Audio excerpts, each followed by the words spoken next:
नमस्ते. आज आपण करणार आहोत मैदा बर्फी. त्यासाठी लागणार आहे साहित्य: 1 वाटी मैदा, 1 वाटीला थोडीशी कमी साखर आणि 1 वाटीला थोडंसं कमी तूप आणि वेलची पूड. इतकं साहित्य आपल्याला घ्यायचं आहे. आता पॅन गरम करायला ठेवू. त्यामध्ये हे तूप टाकूयात.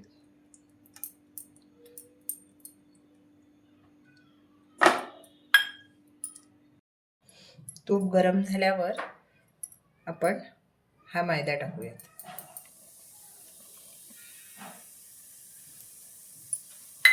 आणि चांगला हलवायचा. हे जेवढं तुम्ही चांगलं भाजाल ना तेवढी ह्याला टेस्ट छान येते.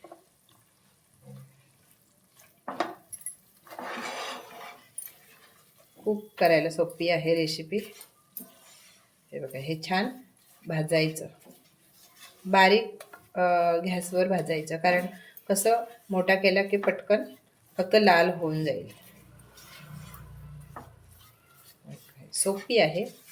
आपल्या शाळेच्या बाहेर मिळायची नाही का पहिली, तशी ही बर्फी आहे. खूप छान, पटकन आणि होणारी पण पटकन आहे. मंद गॅसवर त्याला 10 मिनिटं तरी लागतील.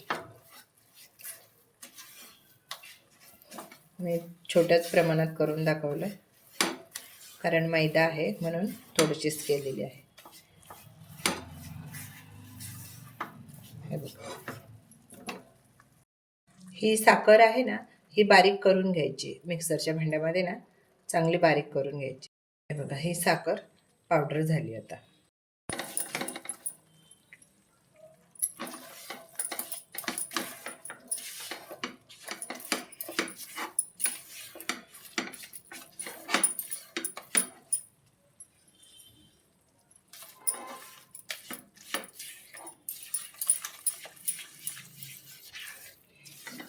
चांगली बारीक गॅसवर छान भाजली ना की तेवढं खमंग होतं. हे बघा, आता हे पातळ होत चाललंय. बघा, जसं भाजेल ना तसं हे थोडं कमी होईल. आता बघा, खूप पातळ झालं हे.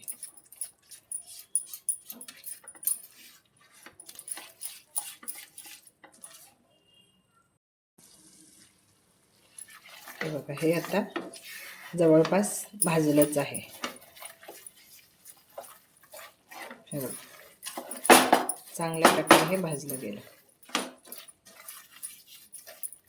आता हे गॅस बंद करूयात आणि हे थंड होऊन द्यायचं.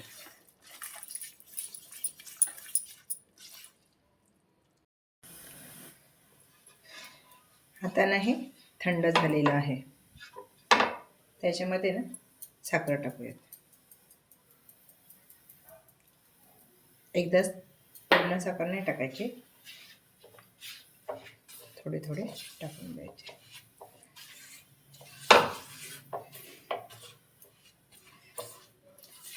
पूर्ण पण थंड नाही केलेलं, हा थोडंसं कोमट केलेलं आहे. अगदीच थंड नाही करायचं.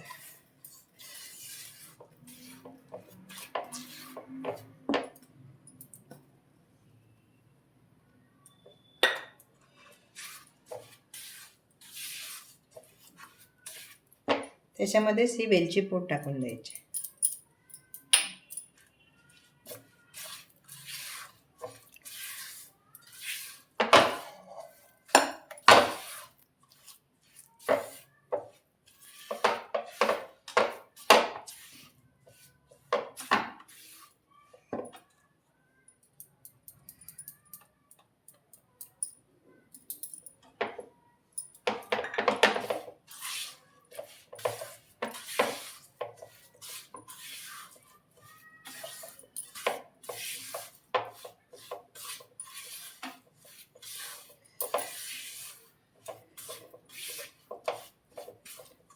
झालं आहे.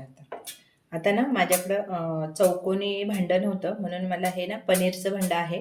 तर त्याच्यामध्ये मी माझ्याकडे बटर पेपर पण नव्हता, मग मी मुलांचा जो व्हाईट पेपर असतो नाही का, त्याला मी चौकोनी कापून घेतलं आणि त्याला तूप लावलं आणि तो हा बेसला ठेवून दिलेला आहे. आता आपण हे ह्याच्यामध्ये काढूयात.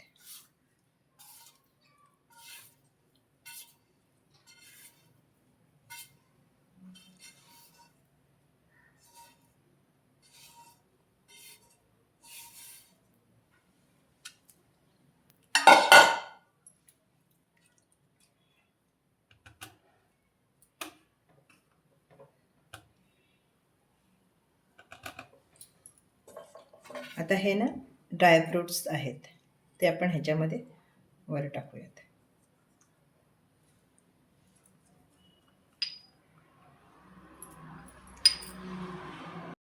हे आपण अर्ध्या तासासाठी फ्रीजला ठेवून देऊ. हे बघा, हे आता व्यवस्थित सेट झाले. आपण ही आता काढूयात. हे बघा, अशा पद्धतीने ही काढून घ्यायची. व्यवस्थित काढली गेली. हे बघा. आता आपल्याला कोणत्या आकाराची कट करायची तशी कट करून घेऊयात.